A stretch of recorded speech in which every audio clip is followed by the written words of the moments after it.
Hi guys, welcome to another episode of Retro Hardware. Today we're going to talk about SNK's Neo-Geo system. So, a little history lesson. Back in the late 1980s when arcades were thriving, SNK had this great idea and created an arcade board system called the Neo-Geo Multi-Video System, or Neo-Geo MVS. Before the Neo-Geo MVS came along, if you were an arcade owner or operator and wanted another game, you would have to buy an entirely new arcade board, install it in your cabinet, possibly gut the hardware, or worst case scenario, buy an entirely new cabinet. Needless to say, this got pretty expensive. With the Neo-Geo MVS, this was an arcade board system where you could swap out different cartridges to play different games. It came in 1, 4, or 6 slot configurations, so you could have one cabinet that had up to 6 different games. So this here is a 4-slot machine. The home version of the Neo-Geo system, called the Neo-Geo Advanced Entertainment System, burst onto the scene in 1990. You could purchase the system in 2 different varieties.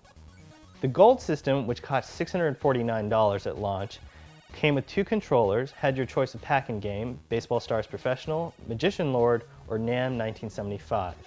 The Silver system cost $349, came with no pack-in game, and only 1 controller.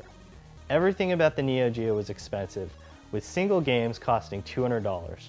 What did you get for all this serious dough? Well, first off, you got these big heavy-duty arcade sticks. Secondly, and most importantly, you got arcade-perfect ports because the Neo-Geo MVS and the Neo-Geo AES were the exact same hardware. So the Neo-Geo pretty much blew away all its competition with respect to its hardware specs. The Neo-Geo had not 1 but 2 CPUs, the venerable Motorola 68000 CPU, and it also had a Zilog Z80 processor running in parallel. The Neo-Geo could display up to 4,096 colors and 380 sprites. Here's a chart comparing the Neo-Geo with the consoles of its time. There weren't too many accessories available for the Neo-Geo, but it did have a memory card option.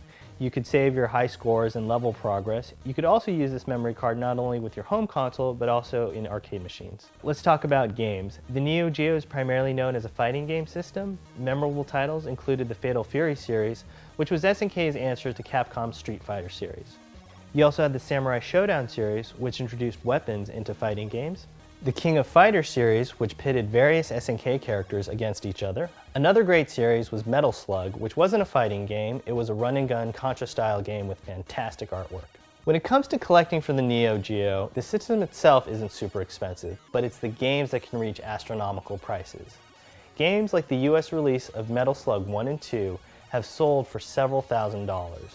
And the European release of Kizuna Encounter, one of the rarest games of all time with only a handful of copies, sales of that game have rumored to top out over $13,000. So, do I buy a car or a Neo-Geo cartridge? A cheaper option for collecting for the Neo-Geo is to always go with their MVS counterparts. For example, you can get Kizuna Encounter or the first 2 Metal Slug games for about $50 a pop. You will need a converter to play these MVS cartridges on your AES console. If you're savvy with electronics, it's not too difficult to hook up a video decoder to your arcade MVS board to consoleize it.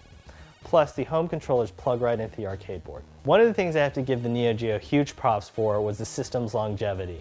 It first came out in 1990, and the last official game released, Samurai Showdown 5 Special, came out in 2004. So mad props for SNK for supporting the system for 14 years. That's all the time we have here for today. Thanks for watching. Happy collecting.